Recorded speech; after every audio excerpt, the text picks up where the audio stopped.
My name is Sophia. I am 29 years old, and I live in a bustling neighborhood in New York City called Greenwich Village. It's a vibrant place with colorful streets, cozy cafes, and artists everywhere. People often tell me I have the perfect life: a loving husband, a charming apartment with a view of the park, and a steady job as a graphic designer at a small agency. But deep inside, I feel like a shadow of myself. Every morning, I wake up with a knot in my stomach, wondering how I ended up here. 2 years ago, I made the biggest mistake of my life. I married a man named Marcus. He's 33, a software engineer with a warm smile and a heart of gold. Marcus is everything a woman could want: reliable, thoughtful, and always putting others first.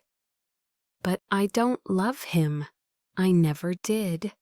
I said yes to his proposal because I was heartbroken and desperate. My ex-boyfriend Ethan had shattered me. He left me for someone else after 3 years together, saying I was too independent for him. I was devastated, lost in a sea of pain. When Marcus, a friend from work, confessed his feelings and proposed, I thought it would be my escape. Marriage would heal me, I convinced myself. Love might grow over time, but it never did. Instead, I've been living in quiet agony, hurting the one person who truly cares. Marcus does everything to make our life beautiful. He surprises me with weekend brunches at my favorite spot in the village. He massages my shoulders after long days at work. He leaves little sketches on the fridge, stick figures of us holding hands, because he knows I love art. He calls me his muse and kisses my temple every night before bed. Any woman would be envious. But I feel empty, like I'm wearing a mask that doesn't fit. I smile back, say, "I love you too," but the words taste like lies. One evening, we were sitting on our rooftop terrace, watching the city lights flicker like stars. The air was crisp, filled with the distant hum of traffic. Marcus turned to me and said, "Sophia, I know things haven't been easy, but I believe in us. My love can carry us both until yours catches up." His eyes were so full of hope, it broke my heart. I wanted to cry, to tell him the truth right then. But I just nodded and squeezed his hand. How could I shatter that hope? I felt like a fraud, trapped in a life I didn't choose with my heart. My sister, Clara, once advised me over coffee. "Soph, love isn't always fireworks. Sometimes it's about building something steady: trust, companionship, respect." I tried to hold on to her words. I tried to nurture whatever spark might be there.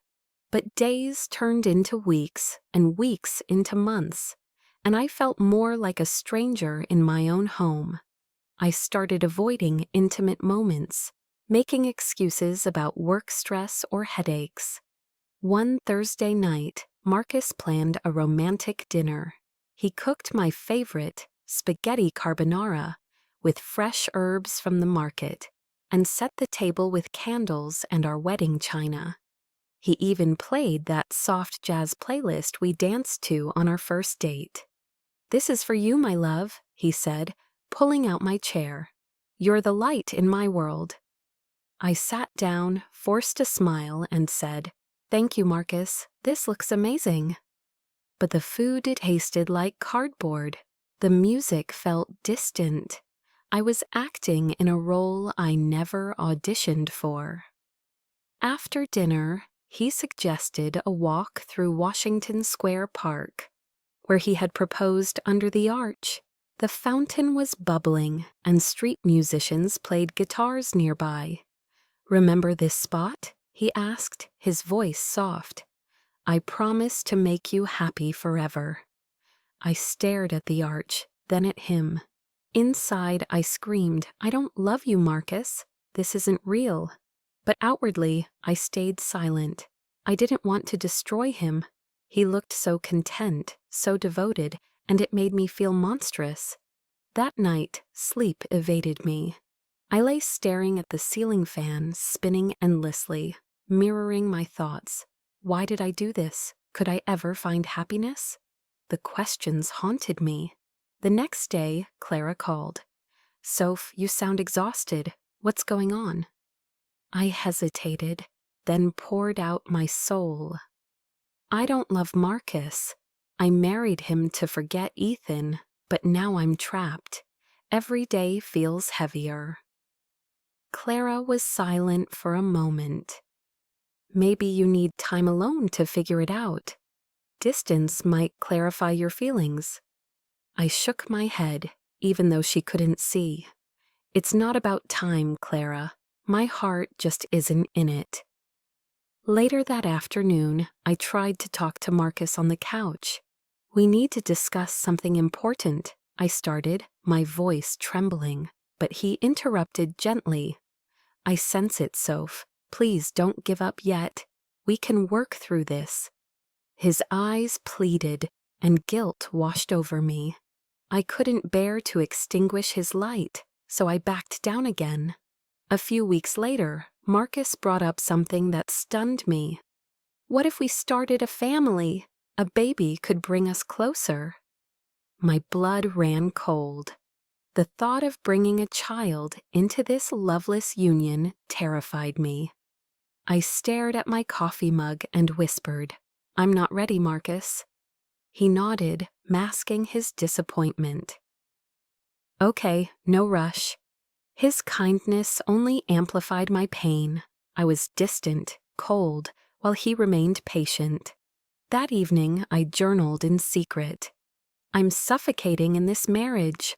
Marcus deserves better than my half-hearted presence. I want to leave, but fear holds me back. What will family say? That I'm selfish? That I didn't try?" One rainy night, I packed a suitcase while he was at a late meeting. I stood by the bed, watching him sleep later that night, peaceful, unaware. Tears streamed down my face. I couldn't go through with it. I unpacked and collapsed on the floor, sobbing quietly. The next morning, Marcus made breakfast as usual, pancakes with blueberries. He kissed my cheek. "Good morning, beautiful. I believe in us." His words pierced me. I wanted to beg him to stop hoping, but silence won again. I gazed out the window at the rainy streets, people rushing with umbrellas. Life moved on outside, but I was frozen. Before I continue, I want to pause and ask, where are you listening from? Knowing someone out there hears my story gives me strength. Share in the comments. I'd love to connect. Weeks dragged on. I went through motions, work at the agency, designing logos and posters, but my creativity felt stifled. One Saturday, Marcus surprised me with tickets to a Broadway show. "Let's make memories," he said excitedly. I agreed, not wanting to disappoint. I dressed up, applied makeup, but my reflection showed hollow eyes. At the theater, he held my hand, laughing at the jokes. I forced smiles, but inside, I was numb. After, over ice cream, he asked, "Fun, right?" I nodded. "Yes, it was nice." Lies piled up. Back home, we sipped herbal tea on the couch. He wrapped his arm around me. "I've missed this closeness, Soph." I turned away, mumbling an excuse. My silence wounded him more than words could. The next day, I visited Clara at her Brooklyn apartment. We sat by her window, watching the subway rumble by. "You look like a ghost," she said. "Tell me everything." I confessed again. "I'm in a cage, Clara. Marcus is wonderful, but leaving means hurting him and facing judgment." She held my hand. "Your happiness matters. Be honest with him and yourself. No one else lives your life.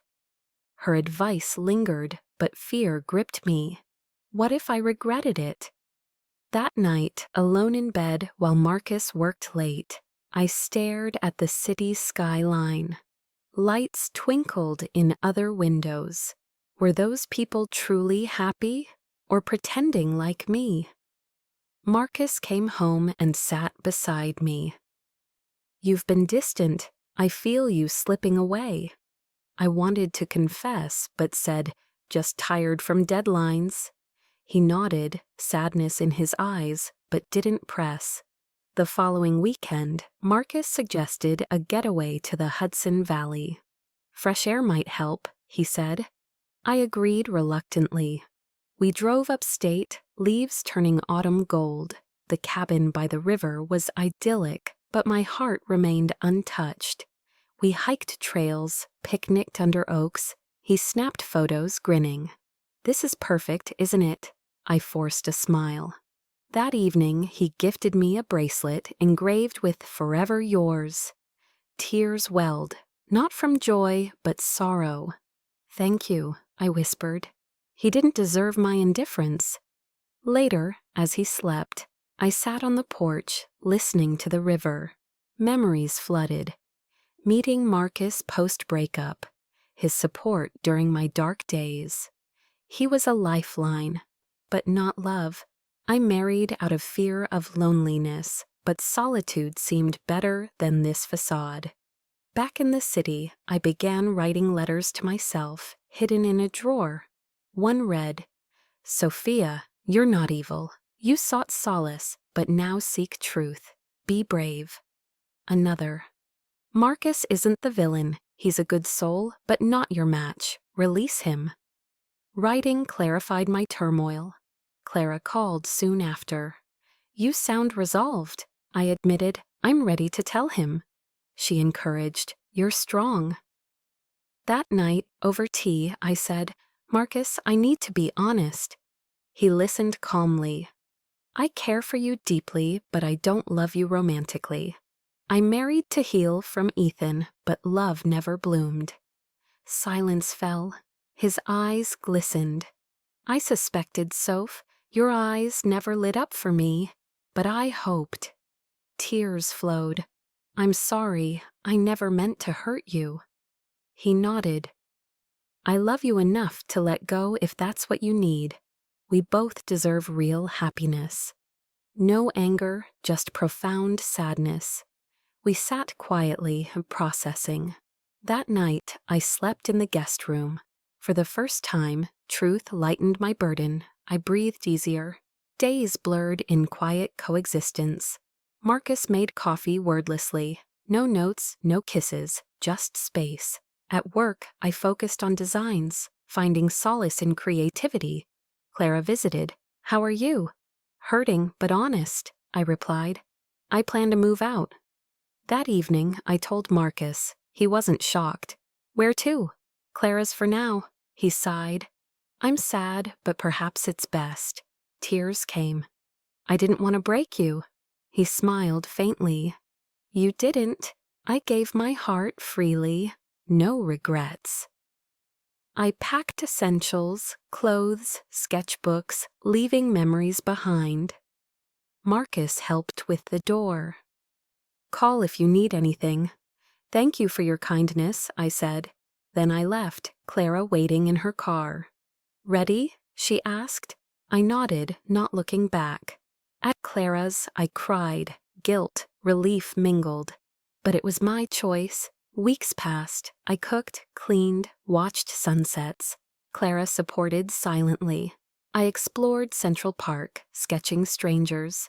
One day, a flyer for an art workshop caught my eye. I joined painting classes with a small group. Sharing creations built confidence.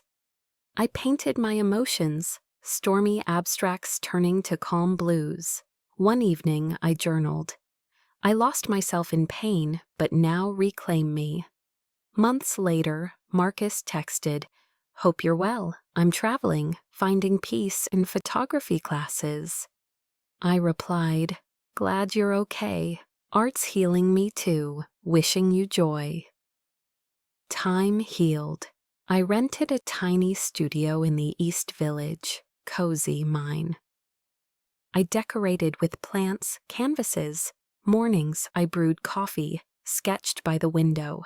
Loneliness visited, but freedom outweighed it. I thought of Marcus, hoping he'd find true love. He deserved reciprocity. Cleaning, I found the bracelet. I boxed it with a note. Your gift meant much. Keep giving love, you're worthy. Clara delivered it. Seasons shifted, I evolved. New friends from class, genuine laughter returned. Mirror reflections showed a woman reborn. Eyes brighter, smile authentic. Not flawless, but mine, I whispered. If you're feeling trapped, know, mistakes happen. Restarting is brave. Honor your heart.